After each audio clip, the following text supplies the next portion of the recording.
Imagine a workplace where a single protocol violation doesn't just get you written up by human resources, it gets you instantly violently killed. Oh, wow. Yeah. Yeah, That is intense. right. Welcome to the deep dive. Today we are looking at Numbers chapter 3, which is it's this ancient text that really transforms our cozy modern idea of a sanctuary into well, basically a terrifyingly volatile hazard zone. It really does. It's Yeah. not a safe space at all. Exactly. But before we step into this high-stakes environment, I want to warmly welcome you, the listener, and extend a sincere divine blessing for your day and the entire week ahead of you. May be grounded, thoughtful, and full of peace. Absolutely. It is genuinely great to have you with us today as we unpack the logistics, the cultural weight, and really the dramatic stakes of how this ancient Israelite camp was organized. Yeah. And just a quick note before we get into the heavy lifting here. Yeah. Because we are examining ancient religious texts, we're going to be impartially reporting on what our sources actually say. And those sources are the study notes from the Holman and the NAA study Bibles, specifically the Portuguese editions. Yes. So we're looking at the historical ideas and theological frameworks in them. We aren't taking sides. We aren't endorsing specific viewpoints. We are, simply exploring this massive organizational puzzle together with you, right down to some very strange ancient math. Oh, the math. Yeah, to even understand the math and really the sheer scale of organizing hundreds of thousands of people in a desert, you first have to establish who is in charge. Right. I mean, you cannot mobilize a camp of that magnitude without an ironclad chain of command. And the text, it really does not ease into this softly. It really doesn't. The chapter kicks off with the generations, like the genealogy of Moses and Aaron. It lists Aaron's sons. You've got Nadab, Abihu, Eleazar, and Ithamar. But instead of just, a standard family tree, it immediately recounts this horrific event. Yeah. Nadab and Abihu die right there in the Sinai desert because they offered strange fire, which is unauthorized incense or rituals before the Lord. Yeah. Exactly. So their younger brothers, Eleazar and Ithamar, have to instantly step up and take over the priesthood. It is a brutal, zero-tolerance transition of power. Yeah. I mean, one moment you have the designated heir as a parent, and the next, they are just struck down. The Holman study notes point out that this wasn't just like a historical anecdote. Right. It served as a strict, terrifying warning to all future generations of priests. The sanctuary is a zone of immense, unfiltered divine power. Unfiltered. Wow. Yeah.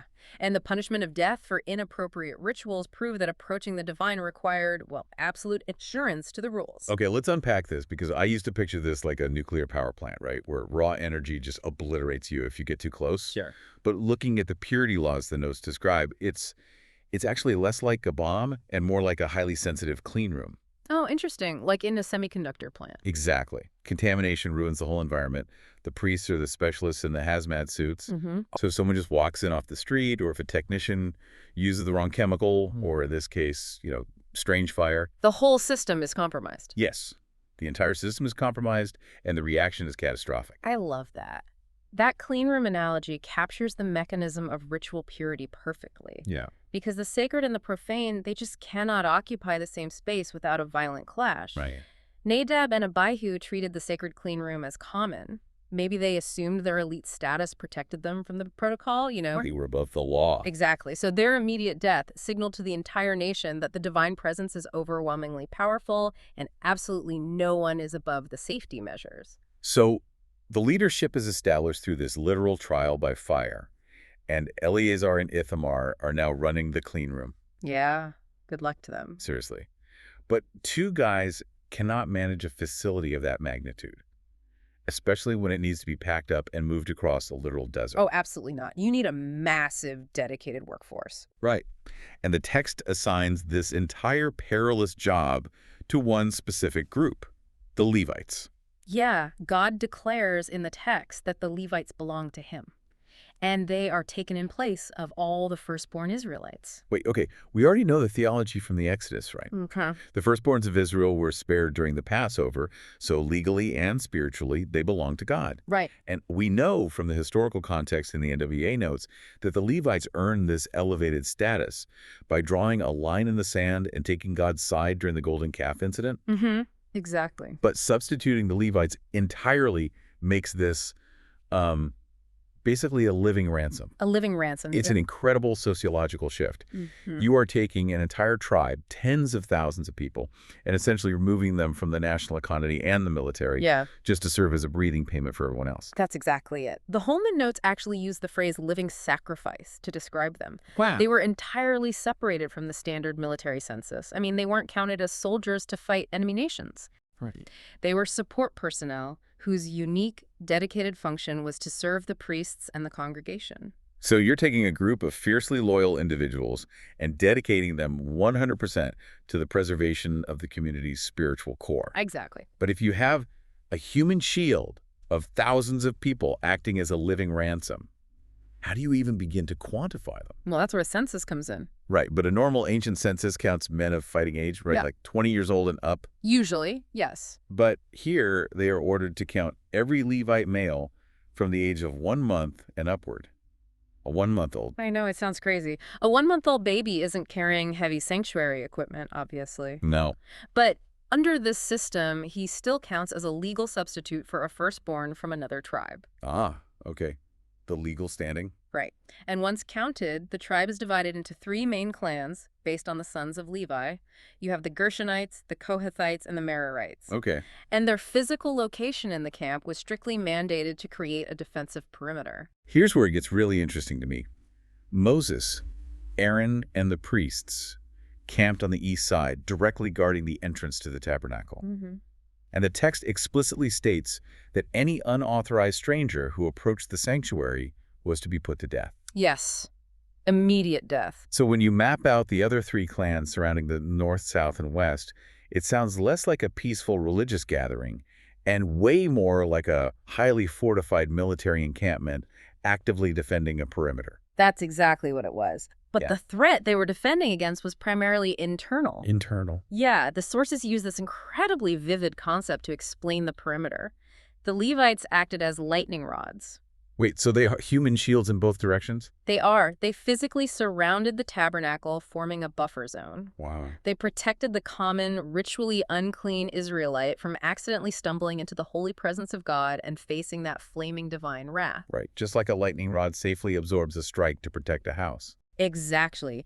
And simultaneously, they prevented any intentional, unauthorized usurpation of the holy site by, rebels or opportunists. Okay, so every single tent peg in this camp was placed with life or death precision. Literally. But they can't just stand there acting as lightning rods forever. When the cloud moves, the camp moves. Right. How do you pack up a lethal sanctuary without killing your own movers? That requires a terrifying level of micromanagement. It does. Which brings us to the most intense division of labor I have ever seen. The logistics of dismantling and transporting the tabernacle are astounding. I mean, these aren't modern, lightweight synthetic fabrics and aluminum poles. No. Let's break down the clans and look at the workload, because the numbers here are fascinating. Let's do it. So on the west side, you had the Gershonites. There were 7,500 males, and they were in charge of all the textiles. The fabrics. Right. We're talking the massive tent itself, the heavy outer coverings made of animal skins, the screens, and the woven hangings for the courtyard. Which is a massive undertaking. Just to roll up and transport those heavy, cumbersome layers of skin and linen across shifting desert sands. Ugh, the weight alone. Then, on the south side, you have the Kohathites. That's 8,600 males. Mm-hmm. These guys were entrusted with the most sacred interior items: the Ark of the Covenant, the table of showbread, the golden lampstand, the altars, and the sacred vessels. The really dangerous stuff. Exactly. And the NAA notes make a vital clarification here. The Kohathites carried these items, but they were strictly forbidden from touching the holy objects directly. Right. The priests, Aaron and his sons, had to go in first. They'd dismantle the inner sanctuary and wrap everything in specific, mandated layers of blue cloth and animal skins. So they basically shielded the radiation first. Exactly. Only after the radioactive core, if we stick to our hazard analogy, Yeah. was safely shielded, could the Kohathites step in, slide the carrying poles through the rings, and hoist the items onto their shoulders. Okay. Finally, on the north side, you have the Merarites.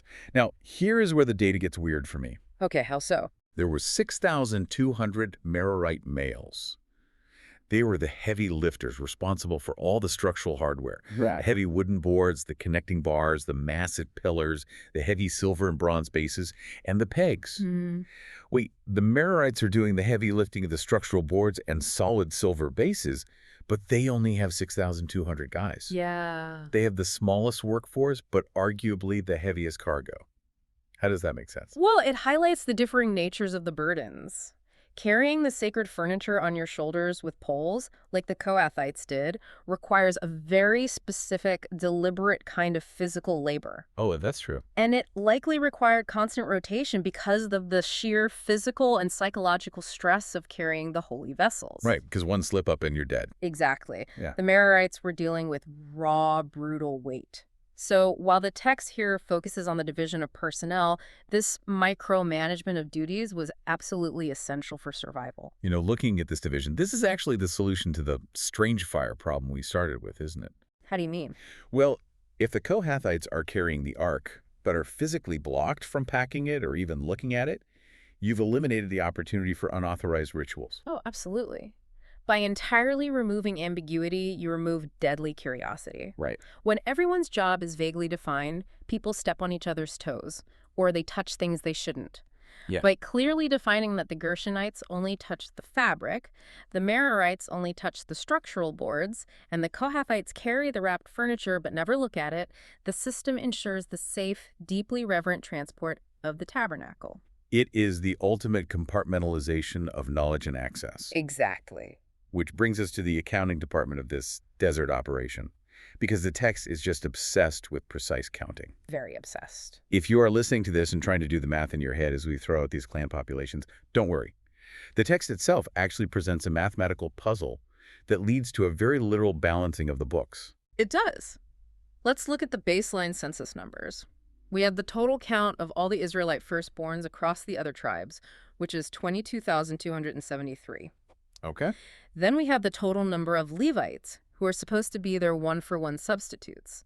The text states the total number of Levites is 22,000. Which leaves a shortfall. Right. There are 273 extra Israelite firstborns who do not have a Levite substitute available to take their place. And you can't just leave them unaccounted for in a system this legally rigid. Right.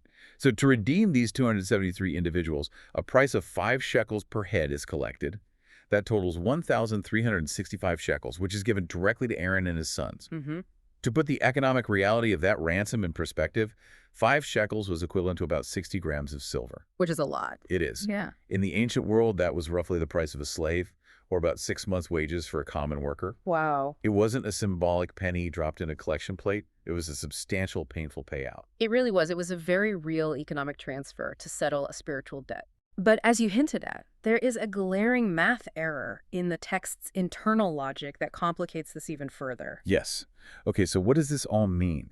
Because if you add up the individual clan totals we just discussed, 7,500 Gershonites, 8,600 Kohathites, and 6,200 Merarites, the total is 22,300. Exactly. Not the 22,000 the text claims is the total. It's off by exactly 300.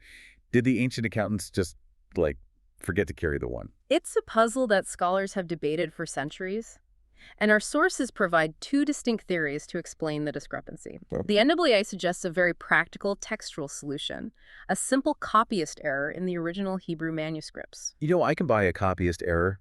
In ancient Hebrew script, the letter representing the number 3 and the letter representing the number 6 look incredibly similar. Very similar, yeah. A tired scribe making a tiny slip of the pen thousands of years ago could easily turn 8,300 Kohathites into 8,600. Change that one digit and the total perfectly matches the 22,000. But knowing the complexity of ancient texts, I feel like there's usually a deeper theological, almost legalistic loophole they use to explain these things. Do the Holman notes take a different angle? They do, actually. The Holman notes offer a deeper rabbinical theory that addresses the legal mechanics of the substitution. Oh, I like this. Yeah, this theory argues that out of the 22,300 total Levites, exactly 300 of them were firstborns themselves. Oh, wait, really? Yeah. And because they were firstborns, they already belonged to God from the events of the Passover. Exactly. They couldn't be used as a substitute for someone else's firstborn. You can't pay a debt with money you already owe. Oh, that is brilliant. Subtracting those 300 legally ineligible Levites leaves exactly 22,000 eligible substitutes for the rest of the nation. Wow. It is a brilliant piece of ancient legal logic. And whether it's a copyist error or a nuanced loophole about substitution, the outcome remains the same. Those 273 extra Israelites had to be literally bought back. Bought back. Yeah. That concept of being bought back anchors so much of the later biblical text. It really does. The Holman text explicitly connects this 5-shekel ransom to the broader theological theme of redemption. Mm-hmm. It notes how this ancient, literal, substitutionary, price-paying silver to redeem a life sets up a conceptual framework for the reader. Right.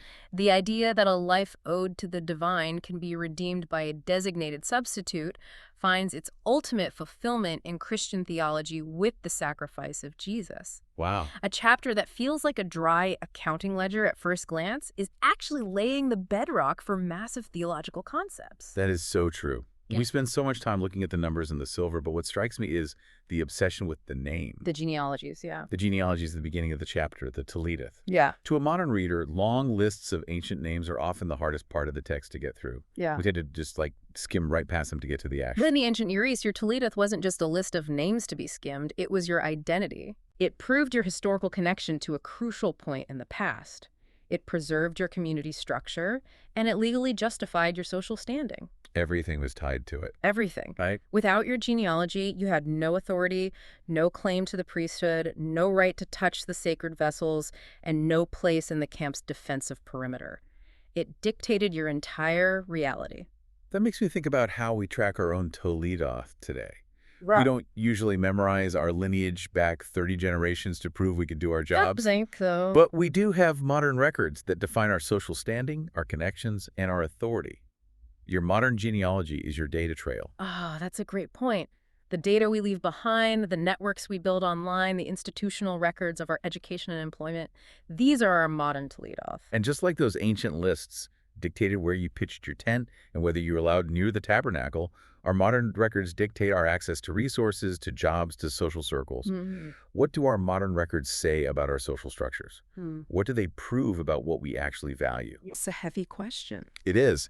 We like to think we've moved past these rigid, ancient structures, but we still build incredibly complex systems of access, protocol, and hazard. We still have our inner sanctums and our buffer zones. Right. The only difference is we aren't using the Levites as our lightning rods anymore. Exactly. It challenges us to look at how we categorize each other today and who we place in the hazard zones of our own societies. It's really a fascinating deep dive into a text that is much, much more than just ancient accounting. It really is. Thank you so much for joining us for this deep dive into Numbers chapter 3. We appreciate you exploring these complex, muddy, historical, and theological waters with us. Before we sign off, I want to leave you with this. God blesses all the listeners. Take care, and we'll see you next time.